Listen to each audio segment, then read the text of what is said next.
It was in 2011 at the Tokyo Motor Show, at one of the toughest times for Toyota, that Akio Toyoda came out and said that Toyota was being reborn and that their future cars would be more exciting, would be fun to drive again. Fast forward to 2014 and now here in India, we are going to get a taste of what that means. Via this, the 11th generation Corolla. Let's see how it delivers on that promise. As we showed you in our exclusive drive of the Corolla Altis last month, this Toyota is a looker. The Indian car is identical to the one we drove in Singapore, which is to say it is loaded with aggressive design cues and it looks striking from every angle. The LEDs at the front and rear add some sparkle to the design. The 16-inch alloys on the top-end variants look smart as well. However, you can clearly see that the ride height has been increased for the Indian market. Now let's see what it's like from the inside. Well, there's certainly been a lot of change here. There's a new layered dash with slim air vents. And there is a carbon fiber-like surround for the multimedia screen. This Toyota certainly has a different flavor about it, doesn't it? You aren't going to call this bland and boring. This certainly looks like they've tried to make it look more dramatic, sporty, younger, and it's worked. For the most part, it looks more attractive, feels nice, and really better built than the previous car too.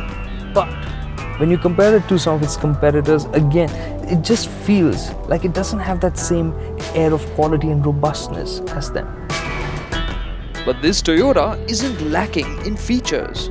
There is a 7-inch touchscreen display with a reversing camera and automatic headlamps. Rain-sensing wipers and brake assist are part of the kit on the top-end variant as well.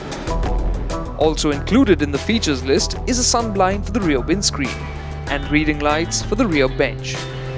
And the best bits aren't the extras. As would be expected from a Corolla, the back seat is really impressive. Got great under-thigh support, good headroom, 3 people abreast won't be an issue because there's no transmission tunnel here, it's flat. So that's great. What's also been added on is, as you can see here, the seat back recline angle can be adjusted, so I like it more upright. This makes it more comfortable for me. If you want, you can recline further back for when you want to catch a snooze. And that aside, the longer wheelbase means you get an additional 92 millimeters of knee room here. That really is a good amount on offer.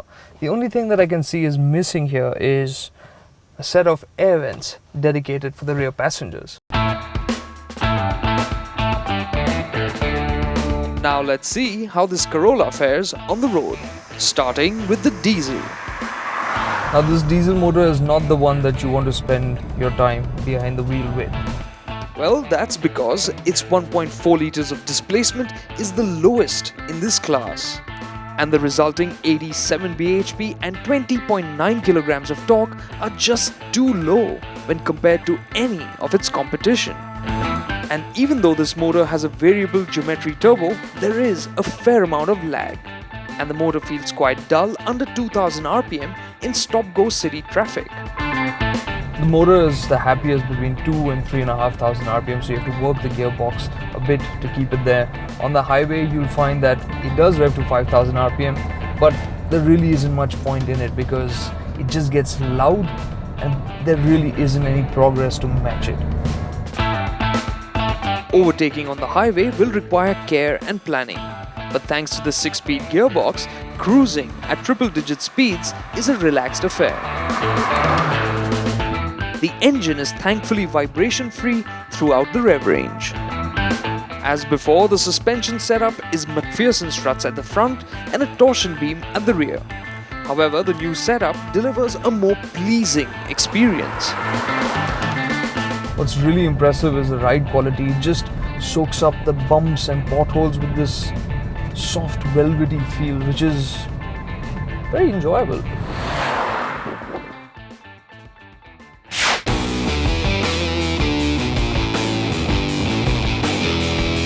Now let's look at the petrol-equipped Altis. Once again, the motor has been carried over as is. So you get a 1.8-litre 4-cylinder engine that develops 138 bhp of power and 17.6 kilograms of torque.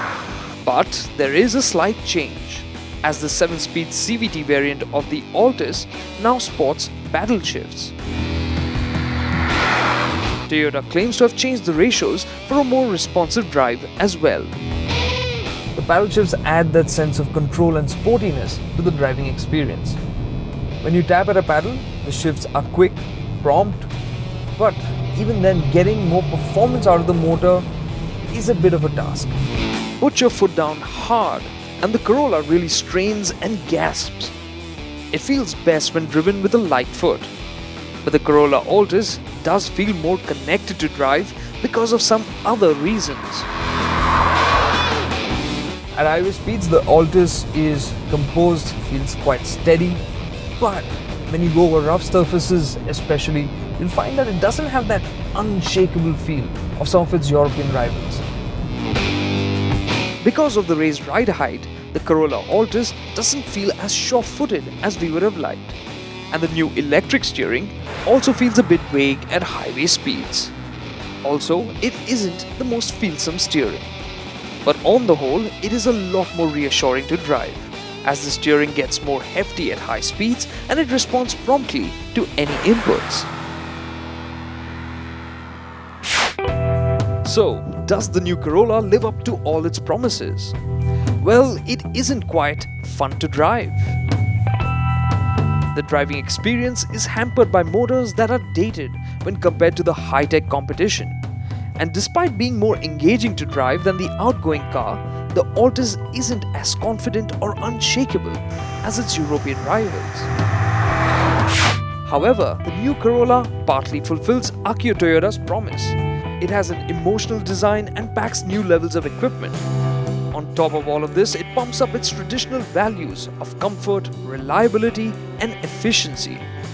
So you can expect a price tag that is heavier by about 1 lakh rupees for this newer, stronger, and more competent Toyota Corolla Altis.